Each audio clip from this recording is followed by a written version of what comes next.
আগামী 5 থেকে 10 বছরের মধ্যে দেশে 1 লাখ মাইক্রোচিপ ডিজাইনার তৈরি করতে চায় সরকার। এজন্য দেশের 40টি বিশ্ববিদ্যালয়ে এ সংক্রান্ত প্রশিক্ষণের ব্যবস্থা করা হয়েছে। বুধবার রাজধানীতে ঢাকা চেম্বারের এক আলোচনায় এমন কথা জানিয়েছেন ডাক, টেলিযোগাযোগ ও তথ্য প্রযুক্তি প্রতিমন্ত্রী। একই সাথে শিল্প উদ্যোক্তাদের সেমিকন্ডাক্টর শিল্প কারখানা স্থাপন ও সম্প্রসারণে সব ধরনের সহায়তা দেওয়ার আশ্বাসও দিয়েছেন তিনি। ওয়ালটন ফ্রিজ কিনে অনেকের মতো আপনিও হয়ে যেতে পারেন মিলেনিয়াল। সেরা পণ্যের সেরা অফার। স্মার্টফোন থেকে শুরু করে টিভি, ফ্রিজ কিংবা গাড়ি, আধুনিক জীবনযাত্রার প্রয়োজনীয় সবকিছুতেই এখন ব্যবহার করা হচ্ছে ইলেকট্রনিক সার্কিট বা সেমিকন্ডাক্টর। দিন দিন যার ব্যবহার বাড়ছে। হিসেব বলছে সেমিকন্ডাক্টরের বৈশ্বিক বাজার এখন $60,000 কোটি, যা 2030 সালের মধ্যে $1 লাখ কোটি বাজারে পরিণত হবে।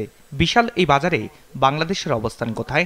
In this country we have some design houses and there are some pioneers there, Ulkasemi, Neural Semiconductor and so on, and the product they manufacture, they produce the design. We don't have any chip fabrication facility. We don't have any assembly, testing and packaging. So that is the situation. বাংলাদেশে electronic পণ্য প্রস্তুত করে Walton, vision, Jamuna সহ বেশ কয়েকটি স্থানীয় company, যাদের পণ্য প্রস্তুত করতে প্রতিনিয়তই বাড়ছে সেমিকন্ডাক্টর বা মাইক্রোচিপের চাহিদা।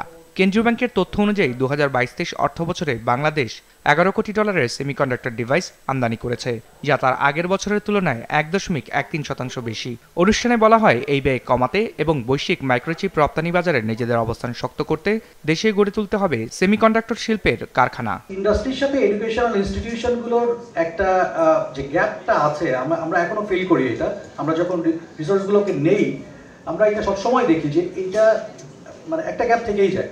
সো এই জায়গাটাতে আমার মনে হয় একটা কোলাবোরেশন দরকার। আর&ডি আমাদের দেশের বাংলাদেশের কোম্পানিগুলো করতে চায় না, বিকজ তারা খরচ করতে চায় না। সো এইখানে সরকার যদি আর&ডির উপরে একটা ট্যাক্স বেনিফিট দেয়, তাহলে আমার মনে হয় কোম্পানিগুলো অনেক বেশি বেশি করে ইন্টারেস্টেড হবে আর&ডিতে খরচ করার জন্য। আমরা টার্গেট করেছি 1 লক্ষ আমরা মানে তরুণী ইঞ্জিনিয়ারদেরকে আমরা গড়ে তুলব। তার মধ্যে 5 থেকে 10 বছরের একটা টার্গেট নিয়ে 50,000 একটা pool of talent on microchip designing, এটা যদি আমরা করতে পারি তাহলে কিন্তু পুরো বিশ্ব তখন বাংলাদেশমুখী হবে। অনুষ্ঠানে জানানো হয়, বাংলাদেশে এরই মধ্যে Ulkasemi, neural semiconductor, prime silicon, Toton ইলেকট্রনিক্সের মতো বেশ কয়েকটি কোম্পানি এই শিল্পে কাজ করছে, যারা বেশিরভাগ ক্ষেত্রেই ইন্টিগ্রেটেড সার্কিট আইসির নকশা করছে। বছরে যাদের আয় $50 লাখ মতো।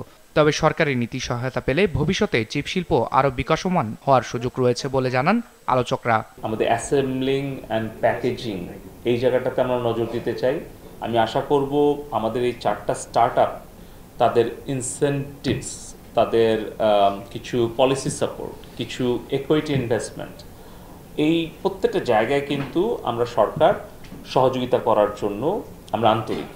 অনুষ্ঠানে সেমিকন্ডাক্টর শিল্পে দেশি বিদেশি বিনিয়োগ বাড়ানোর জন্য সরকারকে সহজকর কাঠামো প্রণয়নের তাগিদ দেন শিল্প উদ্যোক্তারা। রায়হান শোভন, বিজনেস রিপোর্ট, মাছরাঙা টেলিভিশন।